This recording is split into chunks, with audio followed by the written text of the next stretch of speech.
Once we introduce an equal sign into an algebraic expression, we effectively turn it into an equation, particularly if there are variables on one or both sides of the equal sign. The main idea when working with equations is balance, so you have to keep things in balance.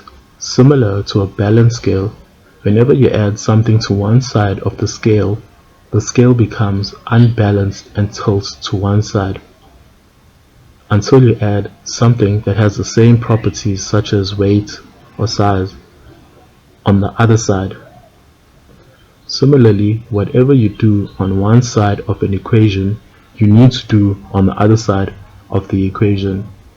That idea of balance needs to be kept in mind when dealing with equations. The simplest form of equations are linear equations, particularly those of the form ax equal to b.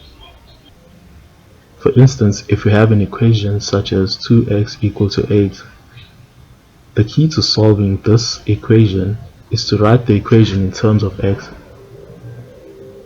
So we may divide both sides by 2, which is the coefficient of x. Notice that the 2's cancel out when we divide the equation by 2 on both sides. This is because 2 divided by 2 equals to 1.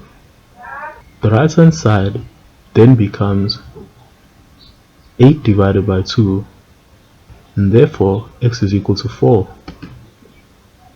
Another type of equation we may encounter is an equation of the form ax plus b equal to c. Let's say we have an equation such as 4x plus 3 equals 9. The first thing we want to do is to get rid of the 3 on the left hand side of the equation. So we subtract 3 from both sides of the equation. Now on the left hand side we have 3 minus 3, which equals to 0. And on the right hand side we have 9 minus 3, which gives us 6. The equation then becomes 4x equal to 6.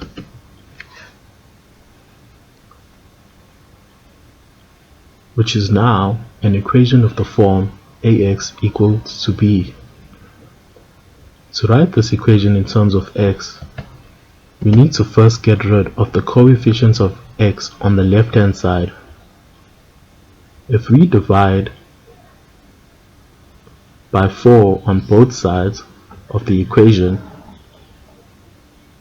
the 4's on the left hand side cancel out because 4 divided by 4 is equal to 1, and the right hand side becomes 6 over 4, which we could simplify further. And if we simplify further, we get 3 over 2, and therefore x is equal to 3 over 2. An additional form in which linear equations can be found is a over x plus b is equal to c. Notice that in this case, x is in the numerator, which makes it harder to solve for x. We need to simplify this equation, starting by multiplying both sides of the equation by x. The first term then becomes 5x over x. The second term then becomes 7x. And the right hand side becomes 5x. The x over x terms on the left hand side reduce to 1. And the simplified equation then becomes 5 plus 7x equal to 5x. This now looks like an equation of the form ax plus b equal to c. So to simplify even further, we subtract minus 5x from both sides of the equation, which leaves us with 5 plus 2x equal to 0. We need to simplify this equation even further, so we subtract 5 from both sides of the equation, and the equation then becomes 2x equal to minus 5. And now we have an equation of the form ax equal to b. So we may divide both sides of the equation by 2, and then since 2 over 2 is equal to 1, x remains isolated on the left hand side, and the right hand side then becomes minus 5 over 2. Therefore, x is equal to minus 5 over 2. And that's it for linear equations. Remember to do a lot of practice examples in order to improve. You can always come back to these videos to brush up on your basic concepts. In the next video, we will be discussing exponents in algebra. And if you find value in these types of videos, please like and subscribe so that we can do more. Thank you.